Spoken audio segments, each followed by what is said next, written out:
Alrighty, so with the new channel starting up and stuff, I was just thinking, how do I get big? Obviously, I know it's a little egotistical to think about that because obviously my first priority is great content, but I don't think it's a stretch to say that many people that make videos on this platform are mobile. They're more focused on gaining popularity than necessarily making the best videos. I mean, even people that make good content, they still want it to get out there and, get a lot of views. And it's kind of scary thinking about trying to start something, putting a lot of time into it just for it to collapse and not really lead to anything. So today I'm going to look at the history of YouTube, the distant past of YouTube, then kind of connect it to today, look at the landscape of modern YouTube, and kind of see if there actually is any space for expansion on this site and gaining popularity. And I mean, originally I just featured like this whole script of like, I don't think I'm going to use that because it's just not me. I was reading it, it's just like, because my camera's up here, the script's down there, I'm like looking up and down, I don't know what to do. So we're just going to freelance it, just do it a cappella.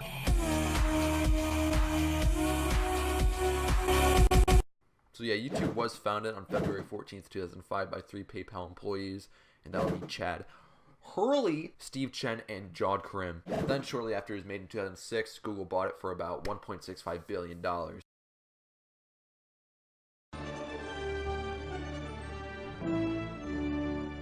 They went from obscurity to fame over a very short period of time. Very similar to how Google rose, come to think of it. Web giant Google will pay $1.6 billion to gobble up YouTube. The compelling part of this is being able to really concentrate on features and functionality for the community. And this is great. Two kings have gotten together, and we're going to be able to provide you an even better service and build even more innovative features for you. But analysts say the website has yet to make a profit. It's not clear whether the competitive advantage YouTube has is something that can be sustained for days, let alone months and years, and that, of course, becomes the big problem for a $1.6 billion acquisition. Now, back in 2005, 2006, viral videos were pretty much the main video content on, the internet. It's kind of weird to think about because today, I actually wrote this really good metaphor. So today we see viral videos as kind of like a side dish to our main course of our internet experience. But in the early 2000s to 2010s, the viral videos were actually the main course. They were the main reason people would show up to these video sharing sites in general. They weren't looking for, long-term content or, TV show quality videos on the internet. So, of course, YouTube being the main video sharing platform at the time, it became home to many of those videos. So people like Smosh, Nigahiga, Ray William Johnson, Fred, all that crap became very popular. Smosh became popular off of their music spin-off parody videos such as the Pokemon theme song video, and I think they did other stuff like Teenage Mutant Ninja Turtles. But then obviously over time they expanded more a variety of skit videos like their If Blank Were Real series and the Food Battle series, which personally my favorite. Nigahiga became popular also off of comedy, just like Smosh. They did a variety of skits like How to Be Ninja and one of my favorites, the iPod Human sketch. Ray William Johnson, even though he didn't make a lot of original content, he did become popular for his Equals 3 show where he showcased viral videos. And even though I said that he didn't make a lot of original content, he did make skits and stuff like that, some certain projects like Your Favorite Martian. But Equals 3 was his claim to fame. And Fred, I don't even have it on the script. Do you really want me to explain what Fred is? Let me pull up a video. Oh my god, there's so much shit. So that's crazy, he only has around 3 million subscribers. Which is so weird, damn, they haven't uploaded in forever. This is so sad. They used to be like one of the biggest channels on YouTube. I believe Fred was actually the first YouTuber to hit 1 million subscribers. Fred Goes Grocery Shopping featuring the Annoying Orange. That's the most popular one. Oh my god. Alright, we're just... Shit. Oh my gosh, I remember this video. Grocery shopping! Get Judy a love card. I love you like old people love... It's perfect! I guess while I'm here, I might as well get some squirrel food. Okay, so... Even though I could say it's dumb today, I do see why it became popular in the first place. And I actually liked these types of videos when I was a kid, when this became popular. So yeah, it's pretty clear to see that if you made random funny comedy sketches on YouTube back in the day, the early days, you could become pretty popular on this site. And as small as it was at that time, there was pretty much no competition other than those separate channels competing against each other. So they were able to see a lot of subscriber growth in a very short amount of time. And with it being as small as it was, creators could enjoy posting some unfiltered content, and they could still gain exposure. So fast forward to my favorite YouTube, early 2010s, 2012, when I got into it.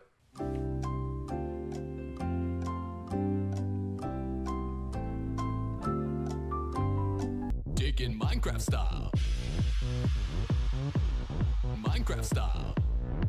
So obviously YouTube's a lot bigger now. Channels like Smosh, Niga, Higa, Ray William Johnson, Fred, like I was talking about before, they still enjoyed a wide amount of growth. However, new categories are coming in the mix, like gaming, and channels like PewDiePie, Ola Soy German, a bunch of other channels started getting a lot of popularity. And obviously, as you would know, PewDiePie would become the most subscribed YouTuber in a very short amount of time, overtaking those previous YouTubers, Smosh, Fred, all those guys. And YouTube started promoting their content a lot more with the YouTube Rewind series.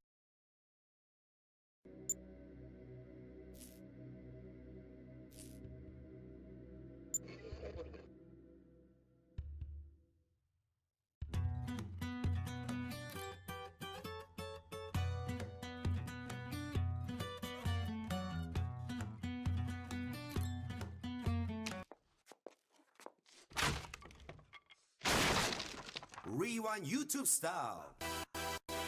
And overall, YouTube was becoming really big in the internet and in pop culture in general. A lot of people were coming onto this site. They were influenced by these creators and they wanted to make their own videos. So obviously, there's a huge influx of visitors and people on the site. People became influenced by other creators, so they created their own accounts. They wanted to make their own videos, which became popular. So obviously, there was a great influx of new accounts and a lot more videos being made. So that was the start of like wide, great amount of competition on the site. Companies also wanted to advertise on the site, but now that it became more popular, advertisers started seeing the opportunity to advertise on the site, which kind of led to a sort of cleaning process, if you will, of YouTube. I'll explain that a little bit later. So before the current year, around like 2013 to like 2016, maybe even 2017, 2018, because there's still trends. A lot of creators started becoming popular off of trends, off of gaming trends like Minecraft, Fortnite, Undertale, I don't know.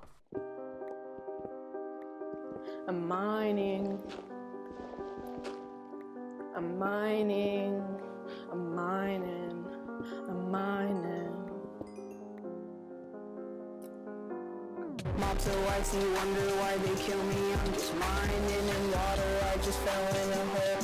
Now I'm crying. And most of these accounts were pretty much spam accounts that were trying to live off the trend as much as they could until it died. And with all these YouTube channels, it kind of created a lot of oversaturation of the market. And with all these channels, it created a huge oversaturation of the market, not only because of channels, but with crappy content. And with the site growing, advertisers were very interested in putting their ads on the site.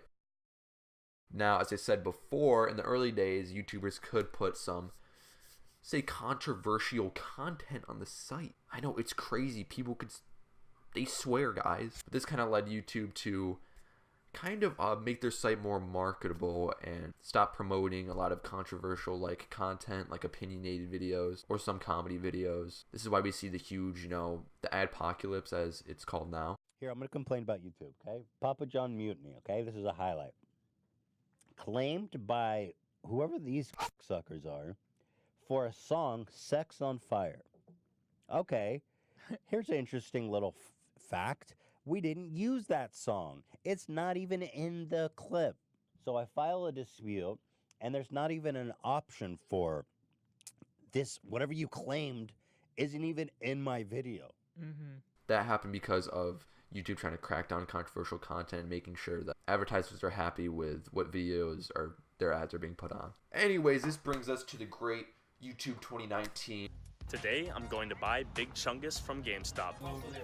Oh, do you guys have Big Chungus and stuff? So there's definitely a great variety on this site, a lot more than, previously. However, in its strengths and its weaknesses, the site did become bigger. It's actually a lot bigger. I mean, I've been watching YouTube videos for forever now. I can easily say 2018 and 2019 this year is going to be the biggest year for YouTube, with popular YouTubers literally getting millions of videos per video. Millions of videos per video.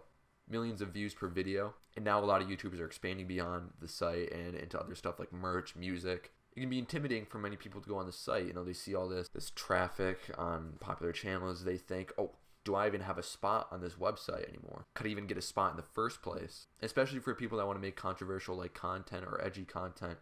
It might be really demoralized to see that this account that you know, hosted so much great, you know, funny content that could be seen controversial today, it's now, you know, being, you know, cleaned and swept of all of this controversial content. Arguably, that content made YouTube popular in the first place. So anyways, look, I know it's tough, but I think in the current state of YouTube, there is a possibility to get some recognition. So that's what I'm going to talk about right now. I'm mining.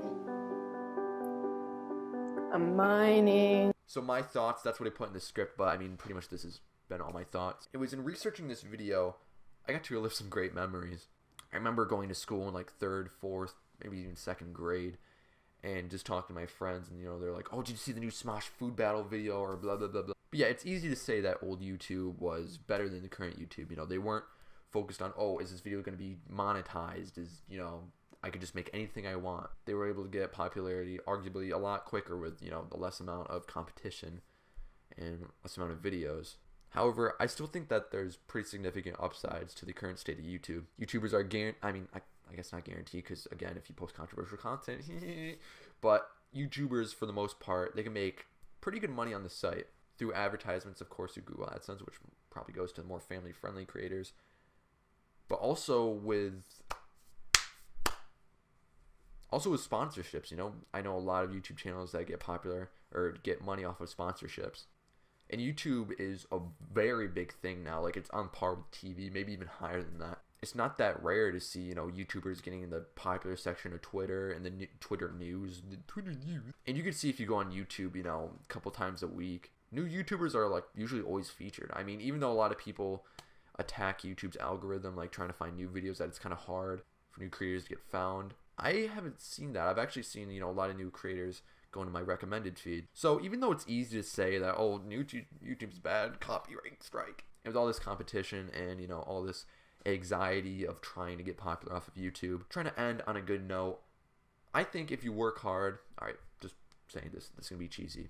If you work hard, if you really focus on this, if you really love this, if you really put a lot of effort into your videos, I think you're gonna make it. I think you're gonna make it because people are gonna see that you enjoy making these types of videos, and I think they're just gonna like your videos. And I mean, hopefully they'll like your videos. I hope they like my videos. But yeah, I don't like this bull crap of like, oh, hit the subscribe button, hit like. Even though I say it, you know, most of the end of my videos, you know, you don't have to subscribe. You don't have to like if you want to. Just viewing the video makes me feel good that you actually clicked on this video. You actually care about me. But yeah, I just want to thank you guys for, you know, I know there's not a lot of you yet as making this video in terms of subscribers and views, but you know, in the future I'm going to be trying really hard to make this work. And yeah, I'm excited. Thank you guys very much, and I'll see you later. Peace.